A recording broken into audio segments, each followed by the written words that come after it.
Just want to let you guys know that if you are out there and you're shooting and you shoot frequently and you shoot high volume, there's some parts you are going to need to have on hand that may save you some money when you're in the middle of a class and your rifle breaks.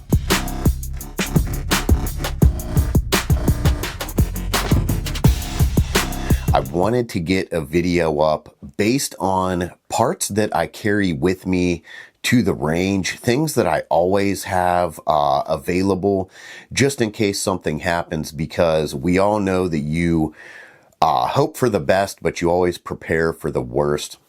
A lot of times I'm out at the range and things happen, certain things come up, and people don't have the proper tools to fix or replace something that goes down while they're shooting. So I was actually building a new rifle here. So I just built this. Well, when I say build, I put together the entire lower receiver here. I put every spring in it. It's completely tuned the way that I want it. And I wanted to go over this rifle. But while I was putting this rifle together, it reminded me of the most essential things, and that's having backup parts or having the ability to quickly replace something in the field. So this is a Sons of Liberty Gunworks upper. This is the XO3. It has a pinned and welded Sons of Liberty muzzle device that allows for a dead air key mod quick attach. I have Troy flip up battle sights on there. These ones have tritium inserts in them. They're absolutely amazing in low light conditions to where your dot may go down. I'm running an aim point. This is the C2. It's on the B&T mount with the quick release. It is a very nice optic. I will probably be running these on every one of my rifles just because it is super simple and super easy to use. I'm running a FN M16 lower with 3-position marking on it. This is not 3-position, just to let you guys know. But it does have the 3-position marking in case in the future that may be something we want to do. I am running a GunTech. This is a GunTech BCG. In here, it is their PVD coated. It's never had an issue with it. It's 9310. People will complain about that, but I've never had an issue with it. It's running a BCM Mark II buffer system. It has a Geisley rifle length Super 42 in it, and it has the BCM, I believe. Actually, let me see here. I believe it's their T1 buffer.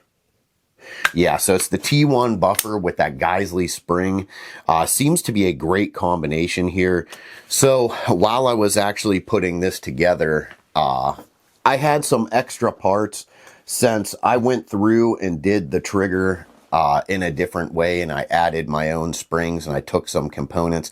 There were a lot of extra pieces that I had sitting around, so I kind of wanted to show you guys what I carry at the range in my range bag and everything. So I'm going to try to do that here, so bear with me. All right, you guys. So this is my range bag.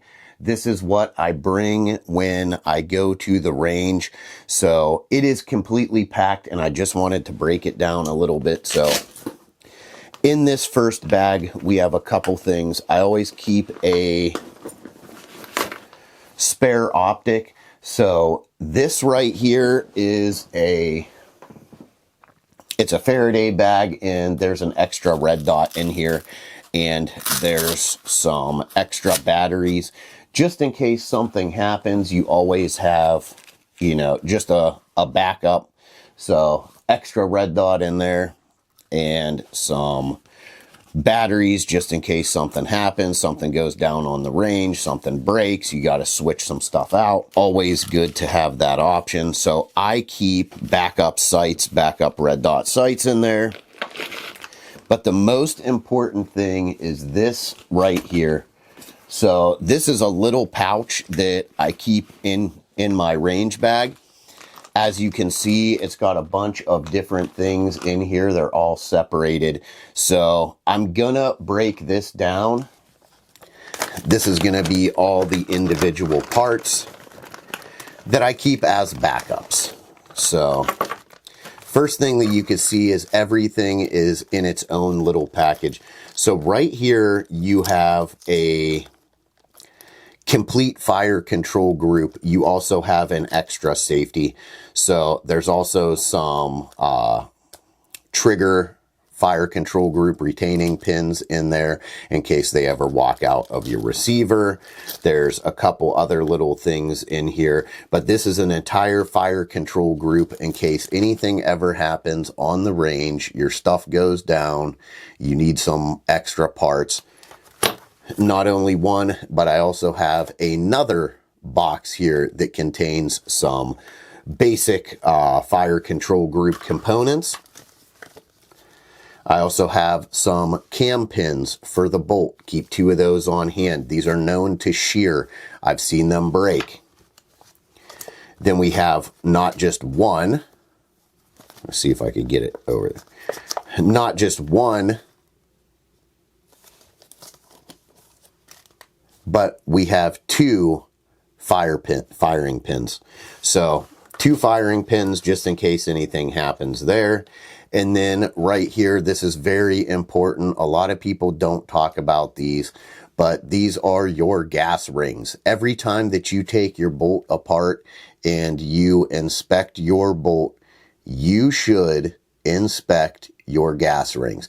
Not only do I have a bunch of just regular replacement gas rings, but on the back here, I have a couple of these, which I find really cool. So these are, all right, so this is a gas ring. This is one gas ring. It is, what do they call it? Helicoil single gas ring. These are really nice. I've never seen one wear out. I've used these for quite a long time. I actually have one in a bolt carrier group that just hit 10,000 rounds on it, and it's absolutely fine. You could pull the bolt face out of the carrier group, set it down, and it doesn't collapse on itself. So it's good to go. Also keep one of these. Huge shout out to BCM. This is one of the best little rebuild kits that you can have on you. So this comes with an extractor. It's also got some more gas rings. So you're noticing a theme here. These are essentially, it is a gas piston. It's not actually a direct impingement. It's not direct impingement. It's putting gas through the bolt. It's operating it to extract the shells and push that bolt face forward. So you want to make sure that it's gassed properly. There's also a little spring in here for the extractor. Really good kit to have. Then I also have some of these. These are your cam and firing pin retentions that go into your bolt. These fall on the ground a lot. These get lost a lot when you're cleaning your firearm at the range. And then just another little like piece for the hand guard. That's your trigger guard, I guess you would call it. So this kit here is all extremely important when you're on the range. You don't know how many times you go shooting somewhere, or you're taking a rifle class and somebody breaks one of their pins, and you don't have one sitting around unless you have an extra bolt carrier group. All right, so that was the first little part in this first pouch. So you're kind of seeing here that there's a theme of being prepared, but a lot of people will tell you that this is overkill. I've been to the range multiple times and had somebody say, do you really need all this stuff? Do you really need all these extra parts in case something happens? Tell you what, you don't need them until you need them. And if I'm spending $500 to $1,000 to $1,500 to go to a training class for a weekend and something breaks on my rifle and I lose all that money, I'm going to be pissed. So I also keep this first aid kit. This has just a bunch of bandages. It has some gauze. It has, and there's a Rayleigh bandage in it, just in case something happens. It's a nice little first aid kit. I have it right on the front of the bag, so it's good to go. I also carry tourniquets with me. I also carry an ammo bag with me, and the ammo bag always has tourniquets and extra batteries and things of that nature. So in this pouch, I have some cloths for cleaning. I have some gun oil, just some cheap gun oil, some cheap gun cleaner, even though I don't really run that stuff a lot. Some extra batteries, that's essential. Got a AR15 tool for scraping carbon. I don't use that, but I keep it in there in case I need to pull some pins or do something like that. I also keep, this is what I use to clean my rifle. This right here is just a bore snake. That's all it is. A 22 caliber bore snake. I put some gun oil on the cleaning area. I literally pull this through the bore 3-4 times. Good to go. This is a rat's tourniquet. It is very simple to just throw in here, and if you need it, a lot of people are going to say the rat's tourniquets are not good. I'll tell you this, when it comes to a situation to where you're going to need something, this tourniquet is better than using a shoelace. All right, so we'll put this stuff back in here real quick.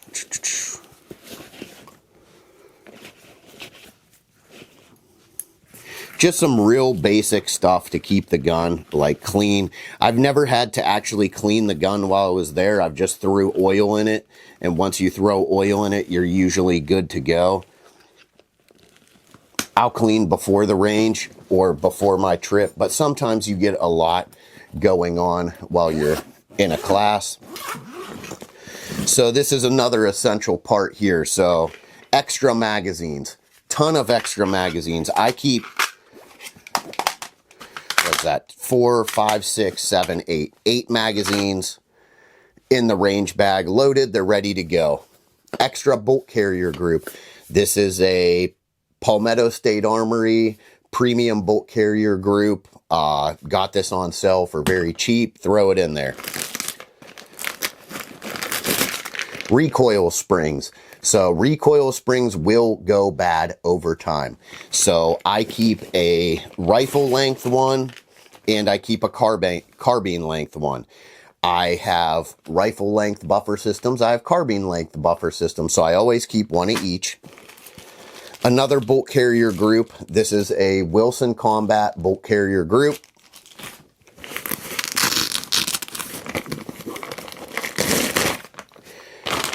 Magazine springs.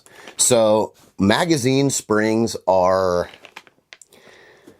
they're something that will go bad over time. Honestly, I've only had to replace like 4 or 5 of them in my entire life, but I know other people that have benefited from me having those. So that's everything that I keep in here. Just some basic parts to keep you going. Now, if I'm going to a rifle class, I will actually have another rifle in this bag, either a full rifle or just an upper in here as well.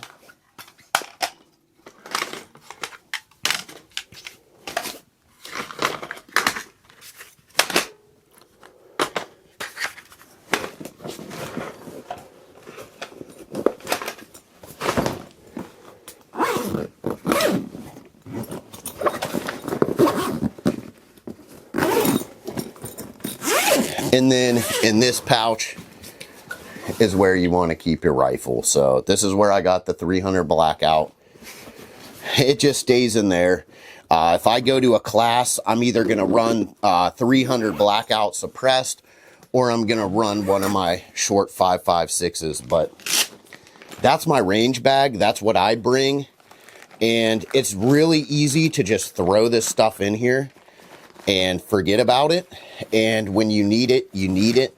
And all this stuff is fairly inexpensive, and you should always have a plethora of extra parts, because it's the one thing you don't expect to break that's going to break every time you go somewhere.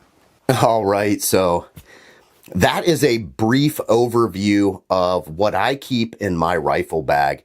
The reason why I keep all that stuff in there is it's very easy for me just to pick that bag up and to bring it into the truck and just go. So I want everything as simple as possible. I also have a bunch of other bags that I keep ammo in. I'll show you guys that whole process here in another video. I really like the Savior bags. So Savior has some ammo bags and they're just little small bags. You take all your ammo boxes, you empty them in there. I think they hold like 500 rounds of 5.56 or 500 rounds of 9mm, 350 rounds of 5.56.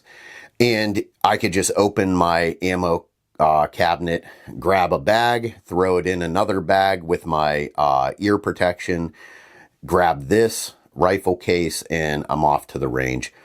It's very easy to do. And there's a lot of people that are just getting into the AR15 platform and they're asking me questions. What rifle should I buy? Like, how should I set it up? Flashlight, you know, lasers, all the optics questions, everything. And my response to that is get a basic gun. Start out with something basic, fairly cheap, entry level. Keep it very simple. Throw a red dot on it, maybe a flashlight. Throw a sling on it. First off, get a bunch of money and ammunition. So instead of having all these fancy parts on a rifle that you're just going to leave in the closet, go buy a bunch of ammo, go out and shoot, practice, get good, run some drills, and then buy a bunch of extra parts. The essential parts that you need to have for the AR-15, you could look them up. It's going to be stuff that fails all the time. Springs wear out over time. Bolt carrier groups are known to break in extreme heat and conditions, running dirty, all that stuff. So do your research. There's a lot of good places out there that will tell you what the common failures of the AR-15 are and how to prepare for them. But you just seen my kit. Those are all the parts that I have personally seen fail, and they fail repeatedly on firearms, or when I'm cleaning a gun after 10,000 rounds and I pull the bolt forward from the bolt carrier, set it on itself, and it completely collapses. It is time to replace those gas rings. You don't want it to happen when you're out in the field. So just a heads up, you guys, make sure you inspect your firearms, make sure you maintain your firearms, make sure you shoot your firearms. And you know what? We'll have a video with this one up here soon. This thing is absolutely phenomenal. And whenever Sons of Liberty Gunworks got their contract for the Mark I said, you know what? It's time for me to get one. I don't need a Mark I'm not a Marine Raider. I am not a high-speed dude. I'm not out there doing all this tactical stuff for a profession. So I'm going to run the X03. This is a battle-proven rifle. I don't need the wire mitigation system up front. I don't need all that fancy stuff because I'm not running anything else on it. I'm running it very simple, just like this. If I ever need to, I will flip this off and run a thermal on it. But other than that, we're going to run this just the way it is. We're going to put a bunch of rounds on it. And we'll get you guys a video up real quick of the review on this. I got a couple cans I'm going to try on it, and I'm in the process of getting a dead air can and in the process of SBRing my Kuna because I want to get a better actual stock on it. So let me know how you guys like this video. What do you pack in your range bag? What do you feel is essential to have for your AR-15? Better than that, what parts have you had break on your AR-15? Because I'll tell you what, I've had more bolts go down than anything else when it comes to shooting these rifles. So drop a comment, let me know.